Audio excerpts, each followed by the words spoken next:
you leave your home country and start a new life in a new country among new culture.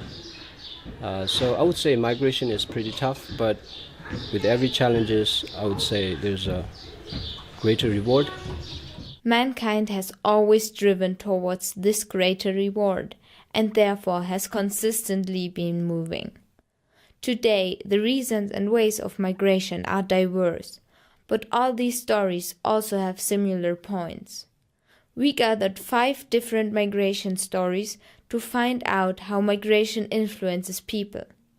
Not all of them migrated themselves. But my parents are from Sri Lanka and migrated to Germany because of religious pursuit. I migrated to Europe when I was 17 years old to go to college, and then on to America where I did my second master's. I ultimately came back to my home country. My parents migrated from Vietnam to Germany, and I myself was born and raised in Germany. But I grew up really like in a Vietnamese way. I was born here in Tibetan camp. I did my school here, and after that I started studying in India. And every year I have to travel back and forth to India and back to Nepal without having a documentation. After I graduated from college, I chose to migrate to other countries like Canada or US. I migrated to UK because we got the settlement visa as our dad was in the army, but later started working here and got married. As diverse as their stories and their home countries are, as similar are their reasons. College education, university education in Nepal at that time was not really up to international standards. To broaden my horizons, to get some experience internationally. They were offered jobs overseas and they took it because of the good opportunities and the money that they could earn from it. And of course they also wanted to establish a good future for their children, and Germany offered that. To have a better future and to support my families. The facilities for Tibetan refugees back then were better in India compared to Nepal.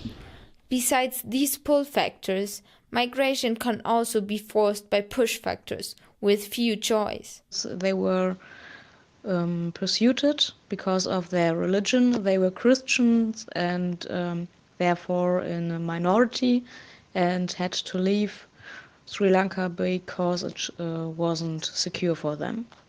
Whatever the reason is, it is always a struggle to adapt to the new culture without losing your own identity. You have culture shock no matter where you go or how often you've been away.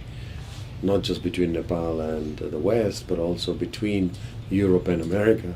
Holidays that were important to us, like the Lunar New Year or the Mid-Autumn Festival, wasn't present here at all. For myself, it was the same challenges whether I was in Nepal or in India, because we were refugees, whether it was in Nepal or in India. But most of them saw it as a very positive experience to be part of two cultures. I was able to get an impression of the German culture, but also of the Tamil culture due to my family, my relatives, and also due to Tamil events. I thought that was pretty cool, like that I could understand both the German way of living and the Vietnamese way of living, and also like growing up with 2 languages. The ability and the chance to see, all kinds of countries. And some even just felt like they always belonged.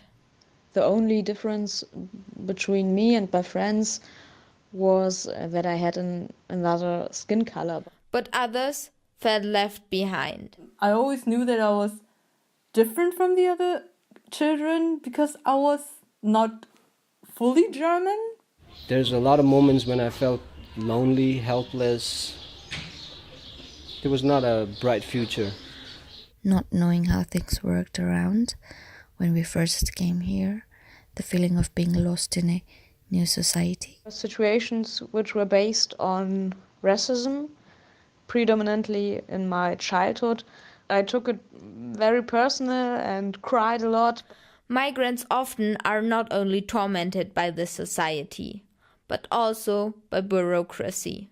Every year I have to face the immigration without having a proper documentation. So when we crossed the border, it was pretty tough. The fact that you have a Nepali passport is really a curse. First of all, even before you leave Nepal, to wait in that visa line, answering those stupid, degrading questions, then presenting that passport in your own country to your own immigration official, who also harasses you. Where are you going? Where's your money? Well, that sort of thing. But in the end, it's a part of their life, and of course it influences them. Oh, I think it has made me who I am. You're forced to be tolerant, to respect diversity. Since I've been here, it has increased my level of confidence.